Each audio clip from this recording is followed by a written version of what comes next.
everyone, I hope you're all doing well and I hope you've been enjoying the lovely sunshine that we've been having recently. Hopefully you've also been having some nice sunshine wherever you are. Today's video is a bit of a mixture between a recap and a haul video, as I recently went to Malvern Spring Festival. It was absolutely amazing and I'll get into more of it later on in the video. If you are new here, welcome. My name is Jamie. I make all sorts of planty content, so if you'd like to follow my journey, then please hit that subscribe button, and yeah, let's get to it. So Malvern was such an experience. It was my first time going and I'm definitely going to go again because it was amazing. I only went for the Friday and I thought that would have been enough to see the whole event. Now looking back and looking at the BBC Gardeners World episode of it, I definitely missed so much of that event. I did laps around pretty much everything and thought that I'd ticked everything off, and apparently not. It was absolutely amazing. So I think next time I will still probably go for maybe one day or maybe two, depending on how I feel. But yeah, it was such an experience. It was so lovely to meet and talk to so many like-minded people in the plant community there. Everyone was so welcoming at the event. I really recommend going if you haven't been before. Like I said, I'm probably going to go next year as well because it was such an experience and I missed so much of the event. I know that next year is probably going to be different, but that's the joy of it as well, is that each time that you go, I'm assuming it's going to be a different experience. So yeah, really recommend going if you haven't been before. So my initial plan when I arrived at Malvern was to basically beeline straight to the Houseplant Festival so that I could have a really good look around, see what everyone had available to buy. However, as soon as I stepped through the floral marquee, I was approached by two film crew who kindly asked if they could film me for the BBC Gardeners World episode for that day. I've never been filmed before, especially by a professional film crew, which was really nerve-wracking. However, it was absolutely brilliant. So if you saw me on BBC Gardeners World, or if you thought that you saw me on there, then you definitely did. I'm right at the intro. I'll probably put a clip somewhere in this video so that you can see it. But yeah, got my 2 seconds of fame there. After that, like I said, beelined straight to the Houseplant Festival because that was the key event that I was there for. It was absolutely beautiful. I will apologise now. I didn't take any videos because I was so just in the moment with it all. However, I did take quite a few photos, so there'll be a slideshow at the end of this video, so stay tuned if you'd like to see some photos. But yeah, like I said, it was so lovely to meet so many like-minded people and everyone was so kind and so welcoming. I was really nervous going because big events like these can be a little bit daunting, especially when you haven't been before. But I will definitely be going again. All of the indoor show gardens were absolutely incredible. I did initially see a couple of reels from the people who had designed the show gardens before the event, but to walk in there and see them in person was just something else. It was really special. It absolutely baffles me how someone can make a design and then execute it to such perfection. Yeah, really incredible work. So yeah, hats off to everyone who made a show garden and all of the vendors. They were so wonderful. So yeah, if you helped design or helped build one of them, you did incredible work. They were so beautiful. and I do look forward to hopefully seeing some more show gardens next year. They haven't said any announcements, I don't think, yet. I think it's still very, very early considering Malvern has just finished, but I definitely look forward to seeing what is next. The weather on the Friday as well held up beautifully. It was sunshine all day with a nice little breeze every now and then, and it wasn't too hot, which I was really relieved about considering I don't do well in the heat at all. I'm very much one of these people which, if it's too hot and sunny, I will crave the shade and I will seek it out wherever I am. But yeah, it was such lovely weather. And I also found that even though Malvern was such a huge festival, it didn't feel overcrowded or suffocating. I know that I've heard from people who have gone to Chelsea Flower Show that Chelsea Flower Show can feel quite suffocating and quite confined.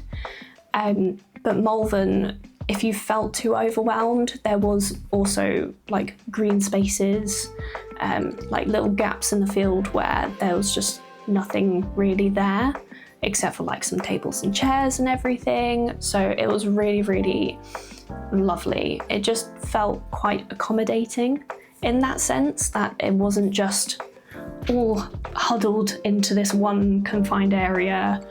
Like, it was just really well laid out. So I did buy some houseplants, and I also bought some artwork, which I will also show in this video because it definitely deserves to be shown. They are such beautiful pieces. But yeah, my bank account is definitely in a bit of a state now. But I did save up for Malvern because this was sort of like my birthday treat to myself. My birthday was a couple of weeks ago, so it was a birthday treat to myself to go to Malvern, and definitely no regrets. It was such an amazing experience. So we're now on to the haul part of this video. I'll first show the pieces of art that I got, and then I'll move on to the plants. The first piece that I got was this floral print. It's a page out of a vintage book. The video isn't going to do these justice, so I will add photos to show you as well. But yeah, my nan had quite a few of these sort of prints framed all over her house. I really, really love this sort of art style. So yeah, I bought this because it was an absolute bargain, and it's also 2-in-1. So yeah. The next piece that I got is by a lady called Trudy Hayden, and it is this. I hope you can see that okay. But it's an absolute beautiful print of one of her paintings that she has done. But yeah, I saw that and I was like, I need to get it. I'm an absolute sucker for some really, really nice scenic paintings. So yeah, got that one as well. Right, now onto the bit that probably a lot of you have been waiting for, is my plant haul. So first off, I got this beautiful Anthurium veitchii King from Grow Tropicals. I think that's how you pronounce it, Anthurium veitchii King. It's absolutely beautiful, and I can't wait to see how this matures. I do know what it looks like as an adult. I'll attach a photo somewhere around this video so that you can see what this looks like as a mature plant. But yeah, it's definitely one that's been on my wish list, so I'm really happy with that. Next is my Alocasia Dragon's Breath. Now this one was also from Grow Tropicals, but look at these leaves. They're absolutely beautiful. I hope you can see okay. But I bought the bigger pot because I don't know if you can see, but there's quite a lot of little plants in this pot, and I'm hoping that I can split this all up I'll probably keep like a small cluster, but the rest I will pot up and have as individual plants, because at the moment they're very, very crammed in here, so I want to give them some growth space. But yeah, absolutely gorgeous. Again, another wish list plant now ticked off. So the next plant that I got was this beautiful fern. I don't know if you can see that, but it's absolutely gorgeous. This was from the garden room, who are incredibly lovely. Everyone at their plant stands were so kind and so helpful as well. But yeah, I believe this is possibly an East Indian fern. An East Indian holly fern. Either way, it's beautiful, but if you do know what this is, then please let me know in the comments below, because that would be really, really handy to know. But either way, I absolutely love it. It is so beautiful. So yeah. So the next plant that I got was also from the garden room, and it is this gorgeous anthurium. We believe that it is a Warwickwianum anthurium. I hope that I'm pronouncing that correctly. Also known as a queen anthurium. We believe this because it is starting to get some veining. I don't know if you can see that, but it has got the same sort of veining as a queen anthurium, so I'm hoping that it is one. It'll be really, really interesting to see how it matures. But yeah, if it is a queen anthurium, then that's another wish list plant ticked off of my list. If not, it looks incredible already, so I'm sure as it matures, it'll look just as gorgeous. But yeah. Now, the next plant that I got was this lovely Fittonia. I absolutely love the veining of the leaves. This one was from Between Two Thorns. My boyfriend actually picked this Fittonia out specifically because he really, really liked the colours of it, which I'm very, very glad that he picked out such a nice Fittonia. So like I said, my boyfriend did pick this one out, mostly because I accidentally killed off his polka dot plant. But yeah, hopefully I can keep this one alive. So the next plant that I got is a wishlist plant. This is a variegated Alocasia Frydek. I don't know if you can see that. The patterning is absolutely gorgeous. This was from M's Plant House. Sadly, it did not travel well, so this leaf is hanging on for dear life. I do think it is going to drop off any moment. And this leaf, sadly, is half transparent. It's gone like tissue paper thin. The other half seems fine, so that's why I'm not chopping it off, and I'm not chopping off this one either. I will let it naturally fall off. I don't like to chop off leaves as much as I used to, because then you are leaving an open wound exposed, which just lets in possible infection into the plant. So yeah, I'll be leaving the leaves alone. The only time that I do chop them off is if it seems like it is rotting the rest of the plant, then I will chop it off just to get rid of it. But at the moment, it seems to be doing okay. And also where these parts are still lovely and green, hopefully the plant is still absorbing some energy. So that is another reason why I don't want to just chop off horrible looking leaves, because then you are taking away that energy source from the plant. And usually when a leaf is dying, I believe the energy starts to get absorbed back into the plant before it is then dropped off and properly dies off. So I do leave dying leaves on as long as I can possibly handle them. But yeah, absolutely gorgeous. And it does seem to be having a new leaf coming through as well. So hopefully it will have another leaf soon.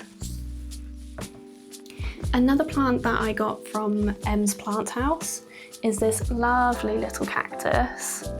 I don't know what it is, so if you do know, let me know in the comments below. But it came with this lovely little pot as well, which is just so cute. So we have started buying some cacti and succulents.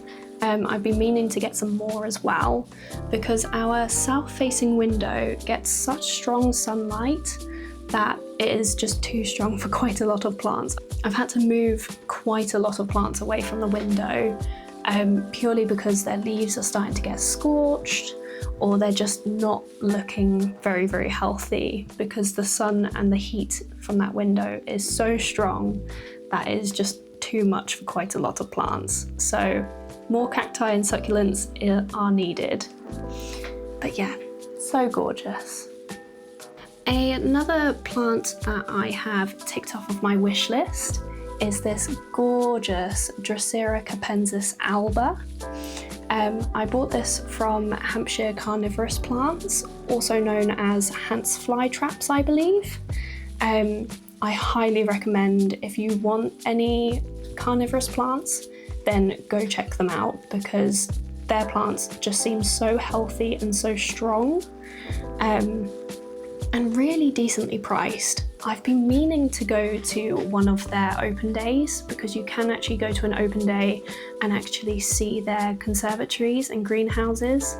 I have a friend who went there, I think a couple of years ago, and he said that it was incredible. So yeah, I need to go to one of their open days, but I have been timing my visits down south so poorly that I have not been able to go down and catch them on an opening day. So I will have to go back again soon. And last but certainly not least is this gorgeous jewel orchid. This one is called, I believe, a Dicinia marmonata. I hope that I'm pronouncing that right. As you can see there you go. And it is from the dark orchid. They are really knowledgeable on their orchids. Their collection was absolutely amazing. I did want to take home one of their teeny tiny little orchids, but I thought to start off with this one first, which is still quite a dive into orchids, considering I don't own any orchids at all. So I'm hoping that I can keep this one alive. But yeah, isn't it just gorgeous? And that is all of the plants that I bought from Malvern this year. Like I said, it was an incredible experience, and I will definitely be going again. Highly recommend it to anyone who has been debating whether to go. So yeah, 10 out of 10 experience from me. But yeah, so this is all of the plants that I bought, and hopefully I can keep them all alive. Fingers crossed anyways. If any of you have any care tips for any of them, then please let me know in the comments below, because that would be really helpful, because I want to keep them all looking happy and healthy. But yeah, so that is it for today's video. If you enjoyed this video, then please give it a thumbs up. And if you'd like to see how these plants get on and watch their progress, then please hit that subscribe button. And I will see you again soon. Thanks for watching. Bye.